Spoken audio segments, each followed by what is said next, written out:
Ô, Davi. Diga lá! Hoje tem, Davi.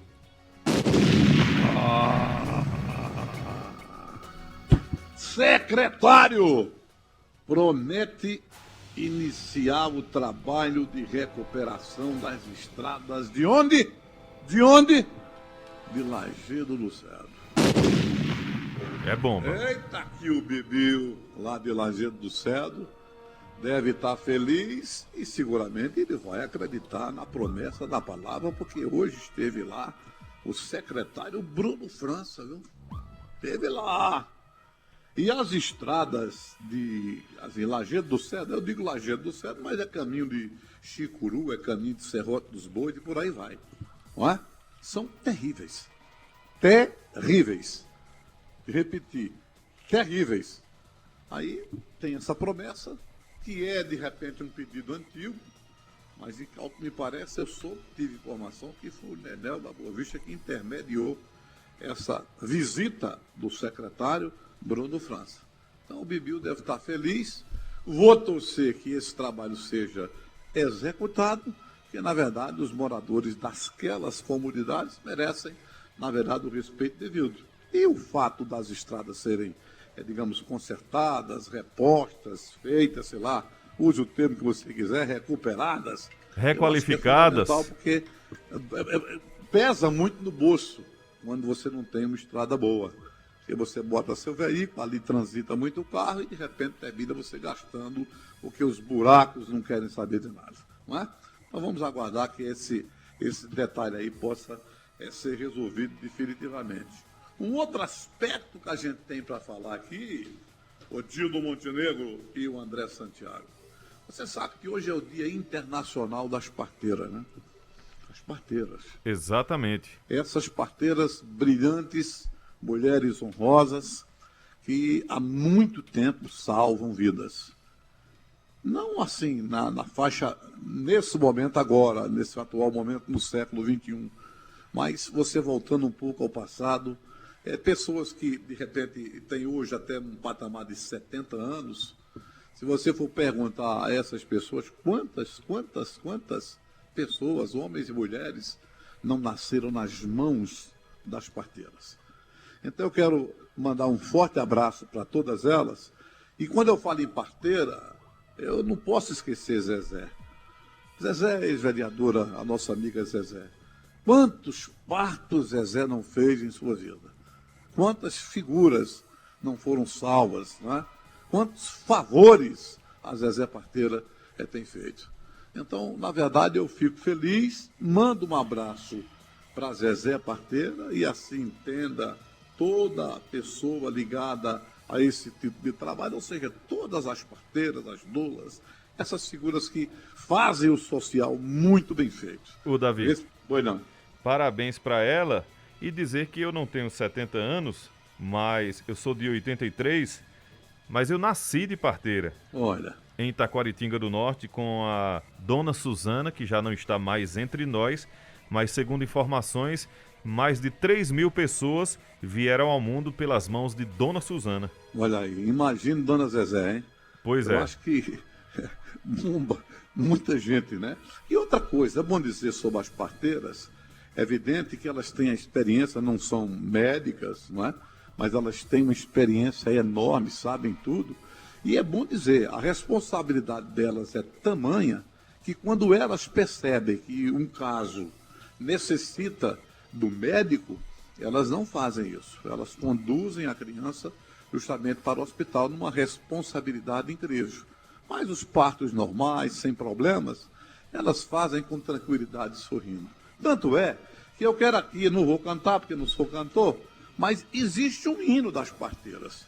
E em homenagem a essas parteiras, em homenagem à dona Zezé, olha, escuta aí, o Nildo Montenegro e o Santiago, a letra diz o seguinte, ó: as parteiras não têm dia, não tem hora, sempre a romper da aurora não tem hora para chegar. O importante é o que se vai fazer, a criança para nascer não se pode esperar. Não adianta menosprezar as parteiras e quem chegar primeiro na hora que precisar. Porque muita gente menospreza, né, a parteira. Nosso trabalho é um pouquinho diferente. Quem quiser, convida a gente para dentro do seu lar. Seja em favela, em qualquer classe social, onde tem uma parteira, o seu parto é normal. Com muito amor, carinho e devoção, sempre tem do coração, mais um pouquinho para dar. Muito bom. Bonito, bonito, sim. Então, parabéns, Dona Zezé, parabéns, todas as parteiras, um grande abraço, Deus continue as protegendo e que vocês continuem fazendo esse trabalho maravilhoso, que é, de repente, salvar vidas e, inclusive, fazer com que você, que não tem a menor condição de uma assistência, tanto por parte de governo como municipal, mas está lá, na sua comunidade, alguém que segura, faz o parto e você fica absolutamente tranquilo. Um abraço para todas elas. Um abraço para elas e parabéns pelo belo trabalho social e também na área de saúde. É verdade. As mensagens... Severino Francisco da Silva Severo está na audiência, não é? Um abraço para o Severino. Severino. Da Vila e Vicentinho também. Vamos lá. As mensagens dos ouvintes pelo WhatsApp 981091130 e também pelo Facebook Rádio Cultura do Nordeste. Isso, mandar abraço para a Josineide Silva, Maria Luciene também acompanhando a gente, o Josiel João, o pessoal aqui já chegando e participando da programação. Robson Teixeira também está acompanhando a nossa programação, dizendo que está feliz com a volta de Davi, né, com as participações, com os comentários do nosso Davi Cardoso. Tem mais mensagens por aqui, o pessoal começa também aqui, a Paula também já está aqui acompanhando a gente, viu? Paula também já está acompanhando aqui pra gente, para ela também desejamos em dobro também aqui, né, as felicitações, as mensagens aqui super agradáveis, né, Paula? Um abraço para você e também o Xande, que está acompanhando a gente em Bom Jardim. É aquela história, né, Dido? Eu estou em dobro que você está desejando. Isso. Se for coisa boa, vai em dobro. Se não for, né, Davi? O dobro também segue. Exato. Isso chama-se reciprocidade. Isso. Sabia. O Zé Dileto do São Caetano está dizendo: boa tarde, Zé Dileto na escuta e na audiência do programa. Davi, Lula vai se sair muito bem nos debates, como sempre. Já o mito, eu não sei. Um abraço para todos que estão na escuta, o Zé Dileto. Eu não tô discutindo que ele não se sai bem e não falei que ele não se sairia. Eu apenas coloquei uma verdade que você vai ver essa verdade que eu estou colocando hoje quando os debates começarem. Ele vai ser sarrafiado, viu? Se ele vai convencer nas respostas, a gente só pode esperar para ver. Mas Lula é experiente, né? Ele é muito habilidoso. Agora, tem coisas que, mesmo com a habilidade que você tem, mesmo com o PhD que você possui, tem coisas que não convencem, né? Vamos ver, vamos aguardar. O Davi, inclusive, a gente já falou essa semana aqui com outros comentaristas, outros colegas, que essa semana o presidente Bolsonaro disse que a eleição vai ser fácil. Vai ser fácil? Ou são palavras ao vento? Eu acho que eu posso entender, assim, palavras ao vento. A eleição não é fácil, de forma nenhuma. Nem para o Bolsonaro, nem para o Lula, e muito menos para o Moro ou Ciro Gomes. A eleição é difícil. Ela hoje se concentra em duas frentes. Naturalmente, Lula, eu entendo, e Bolsonaro. No momento em que eu senti que a coisa saiu dessa linha, eu vou dizer aqui. Mas eu não tenho dúvida hoje se a eleição fosse um segundo turno de Lula e Bolsonaro.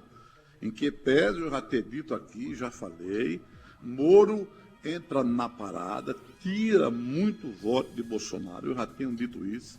O eleitor de Moro não vota em Lula, ou no segundo turno vota branco nulo, ou de repente vota em Bolsonaro. Obrigado. Não sei qual é o trabalho de marketing que vai existir para esse voto do Moro no segundo turno. Enquanto o Ciro, eu acho que a tendência maior, mesmo ele bombardeando e dizendo verdades em relação a Lula, mas eu acho que o eleitorado do Ciro, que já é do próprio Lula. Então, é esse patamar que a gente faz a diferença. Então, vamos aguardar para ver. Abraço, Cícero, do Chique Chique, acompanhando a gente também aqui. Muito obrigado. Aqui o Cícero pergunta aqui, né? Será que a população de Pernambuco vai votar em Lula ou não, Davi? É claro que existe uma tendência histórica de Pernambuco, o Nordeste, votar no Lula. Isso é indiscutível. Eu, particularmente, não apostaria um conto de ré, como diria o outro, que o Lula perderia em Pernambuco. Eu acho que ele vai ganhar, seguramente. Não só em Pernambuco, como eu acho que no Nordeste inteiro. Eu tenho essa visão. Agora, a expectativa que eu tenho em relação ao trabalho que é executado pelo governo atual de Bolsonaro é que essa diferença diminua, que Bolsonaro cresça, não ganhando, mas cresça consideravelmente. E aí, para o Lula ganhar a eleição, isso acontecendo, ele terá que tirar a diferença nos estados ou nas frentes, não é? Nas regiões que ele sempre perdeu. Então, esse é o patamar que a gente tem que entender, porque se você fizer um traçado direitinho, você vai ver que nas eleições de Lula e Dilma, o Nordeste foi quem elegeu. Se ele mantém o percentual que levou, digamos, ele dois mandatos, Dilma 1 mandato e meio, mais 2, né? Porque ela foi eleita, ela foi reeleita. Se bem que não terminou o segundo, mas foi reeleita. Então você vai entender que se isso continuar e ele mantendo a base que teve fora, seguramente ele seria o presidente, não é? Ele seguramente seria o presidente. Agora, a questão isso vai acontecer não só por parte do Lula, mas também por parte do Bolsonaro. Como eu lhe disse, o Bolsonaro tem um concorrente de peso em que o voto direto, na minha concepção, é do Bolsonaro, vai para o Moro. O Moro vai ter muito voto, eu acho que ele vai crescer e a tendência não sei quantos ainda, mas vai crescer. Mas até o presente momento eu coloco a condição que não ultrapassaria o Bolsonaro para ele disputar a eleição com o Lula. Agora que o cacete vai ser grande, vai, e aí vamos ver. Vamos analisar lá na frente um pouco. Esse eleitor de Moro, se ele não for para o segundo turno, se vai para o Bolsonaro, se vai para nulo, se vai para branco. De uma coisa, eu digo a você, se por acaso esse voto, eu estou imaginando, no momento, viu? O quadro é esse no momento. Se mudar, eu digo. Então eu estou analisando no momento. Se por acaso o voto do Moro, tá? Eu estou falando o voto do Moro, mas entenda também o voto do Dória. Mas o Dória é um percentual pequeno, eu vou mais em cima do Moro. Mas entenda Dória os similares. Então, esse voto do Moro no segundo turno, se for branco, beneficia Lula. Se for nulo, beneficia Lula. Tá? Então, esse é o detalhe. Aí a gente não sabe ainda o percentual que vai acontecer. Então, dependendo do percentual, a gente vai ter ideia do que Bolsonaro pode ou não pode ter em relação à participação no segundo turno do Lula. Mensagem aqui do Gal do Alto da Balança. Davi, a prefeita termina as obras do ex-mercado de farinha, mercado de carne, via parque. Agora ela quer requalificar o pátio do forró. Bom, são coisas assim, muito pessoal, né, da prefeita. Ela tem essa visão, esse entendimento de fazer nesses lugares que você poderia fazer milhões de coisas, né? Parte do forró, por exemplo, eu não sei essa requalificação, eu não tenho conhecimento. Quando se fala em requalificação, a gente sabe que é uma mudança, uma reforma, mas eu não conheço o projeto, eu não sei o que é que ela pensa, vai requalificar o quê? Vai implantar o quê? Não é? Então, se isso está ocorrendo e realmente tocar para frente, aquela notícia que a gente dava ainda ano passado, não sei se em meados de junho, a gente falava sobre a possibilidade de não mais existir esse espaço para o forró em Caruaru, que a prefeitura já estaria encontrando um outro lugar. E aí eu digo com muita tranquilidade, independentemente da distância, se cria condições de você chegar lá sem problema. E aí você teria uma coisa estruturada. Então eu sou a favor até dessa mudança. Agora, um espaço daqueles aí, eu não sei se o que ela está pretendendo fazer seria o ideal ou se teria uma outra coisa melhor para implantar ali. Esperar para ver. Inclusive, Davi, ontem eu passei de carona com o diretor Júnior Almeida, ao lado ali do Espaço Cultural Tancredo Neves, já tem a placa da obra. Não olhei também tirar essa dúvida com relação ao prazo, né? Ao prazo da obra. Inclusive, a vacinação foi tirada de lá e foi distribuída para vários centros distribuídos pela cidade, espalhados pela cidade. Não, para o que ela se predispõe a fazer, ela teria que tirar aquilo ali mesmo, né? Eu não sei o que vai acontecer ali, mas essa redistribuição não vai afetar e não vai ter problema nenhum, não, porque se todos os postos de saúde estiverem absorvendo aquele fluxo que ali frequentava, eu acho que não vai ter problema nenhum, entendeu? Abraçando aí o nosso querido Adriano Heleno, que está com a gente aí, né? Jusilene Alves, né? Tá o Irã Carvalho aí, o Valdomiro Simão, tá todo mundo aí ligado na gente. O ouvinte aqui, Edmilson, está lembrando, o prazo é de 12 meses e a Ruth está dizendo, Davi, o Ministério do Turismo liberou 30 milhões para melhoras no espaço cultural, no pátio, e ela está dizendo aqui também, na minha opinião, Moro só tira votos de Bolsonaro. O que você acha? Não, é o que eu falei, né? Tem um eleitor de Moro, quando a gente fala assim, o eleitor de Moro não vota em Lula, eu não estou dizendo que 1, 2, 3, ou 10, ou 20, 50 votos perdidos. A gente fala percentualmente. É uma diferença enorme. O eleitor de Moro não vota em Lula, é difícil, não é? Mas eu não estou falando 100%. Mas o percentual é pequeníssimo, que não vai fazer diferença nenhuma quem votar. Agora, enquanto que o Ciro, para mim, o percentual é alto, altíssimo, para votar em Lula. Independentemente do que Ciro dizer ou não durante a campanha. Disser ou não durante a campanha. Ou o que vai dizer durante a campanha. Agora, o que eu acho é que uma eleição duríssima, tá? Duríssima, a eleição é dura, sempre achei isso, eu sempre entendi, sempre achei, desde o início, entendo que tem segundo turno, desde o início que eu acho que o Bolsonaro vai do lado da famosa direita e Lula da famosa esquerda. Aí eu não sei, o Ciro Gomes tem expectativa de crescimento, já tem uma bronca aí, que um deputado do PDT, ao que parece do Maranhão, já definiu, já disse abertamente que não vota no Ciro, vota no Lula, está criando problema. Mas aí tem a chegada de Marina, tem outras perspectivas de Ciro Gomes de crescimento, que aí você vai ter que aguardar até março, porque abriu o prazo final, para ver se Ciro decola, não decola, não é? E em Ciro decolando, naturalmente, fortalece, porque a briga do Ciro é com o Lula. Só que eu acho que ele precisa crescer muito, mas muito, muito e muito e muito para poder ser a pessoa que representaria o lado de esquerda no segundo turno. É difícil para o Ciro, é complicado. Abraço para Adriano Heleno, acompanhando a gente também por aqui, Jailton Arruda, pessoal bom aqui sempre acompanhando a programação da nossa Rádio Cultura. Silvia Maria também está assistindo a gente, um abraço para Maria Sueli, esse pessoal todo que está acompanhando a programação da nossa Rádio Cultura. O Bruno Richelli também acompanhando a gente aqui, inclusive demonstrando aqui o seu apoio a um dos candidatos, não é, às eleições já de presidente. Enfim, o Givanildo Nascimento Pereira também acompanhando a gente, também deixando aqui a sua torcida também, André. Um abraço para todos os ouvintes, doutor Bruno na audiência. Aqui o Deusinho Mota do Caiucá está dizendo, parabéns, Davi, seus comentários são firmes e objetivos. Deusinho Mota do Caiucá. Tem também aqui o Manuel do Boa Vista. Davi, você viu que em uma cidade de São Paulo a prefeitura paralisou a vacinação das crianças?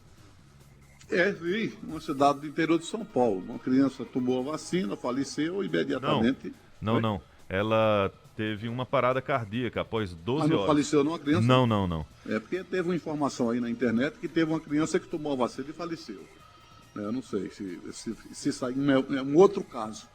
Mas torcer que isso seja naturalmente equívoco, mas independente de falecer ou não falecer, parada cardíaca ou não, é evidente, e eu acho que a ação da prefeitura lá, do secretário de saúde, foi, eu acho que, imediata. Porque isso é muito complicado, sabe?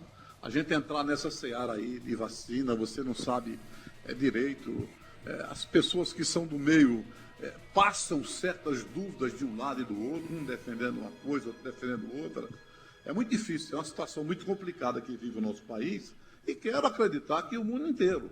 Né? Porque essa dúvida que a gente tem aqui não é uma dúvida brasileira, é uma dúvida da Rússia, é uma dúvida dos Estados Unidos, é uma dúvida da Inglaterra, é uma dúvida da Itália. Então todo mundo vive nessa expectativa aí e esperar que, na verdade, exista algo que possa ser definitivamente eficaz para a gente combater isso aí. Não é? Porque não existe dúvida de tudo. Não tem nada de eficácia em relação à questão Covid. Nada. A vacina melhorou? Seguramente. Eu acho que, certamente, essa vacina deve ter melhorado bastante, né? o índice de mortalidade. Agora, cientificamente, quando você vai para o lado da discussão, aí tem o lado que acha que não, tem outro lado que acha que sim, aí eu não entro nessa seara que eu não vou falar aquilo que eu não sei. José Arnaldo aqui no WhatsApp, 981091130. Boa tarde, André, Dido. Olha, e Davi, se tiver o São João, a prefeita entrega os prédios e o pátio do forró prontos. Já o mercado de carne e de farinha, só no final do mandato e olhe lá. Olha, José Jerônimo, abraçando o José Jerônimo também, mas olha, ô Santiago, vamos colocar claramente aí esse ouvinte também. Veja bem. José Arnaldo, veja, Zé Arnaldo, um raciocínio assim, que eu tenho, para mim, lógico. Ora, se fosse ter São João, não é? Se fosse ter São João, esse espaço não seria interditado agora. Não seria interditado. Inclusive, o prazo é de 12 meses. Pronto, não seria interditado. Agora, se fosse ter São João. Aí você disse, não, Davi, mas dá tempo. Eu acho que não dá. Não dá. Você teria, a partir de agora, o quê? 3 meses para você preparar uma estrutura e você faria, se for o caso, de qualquer jeito. Seria uma bagunça desgraçada. Mas a tendência, a lógica, manda dizer o seguinte, não teremos de novo São João em Caruaru. Pois é, Davi, até porque se o prazo para a obra, nesse caso aí, é de 12 meses e a gente sabe que muitas vezes as obras não são entregues dentro do prazo, então aí seria realmente um ponto muito fora da curva. Não tem sentido. Esse espaço para utilizar, se fosse o caso, não seria interditado, amigo. Então está fora. Só existe uma possibilidade, não a gente cria estrutura em outro. Não estou dizendo que não tem espaço. Tem muitos espaços aí. Só que eu não acredito numa preparação para receber essa multidão em outro setor. Aí seria absolutamente irresponsabilidade total. E seria um desarranjo completo do ponto de vista estrutural para receber tantas pessoas no São João como é Forte Caruaru. Selar? Selar! Forte abraço, Davi! Até amanhã! Até amanhã, seu Davi.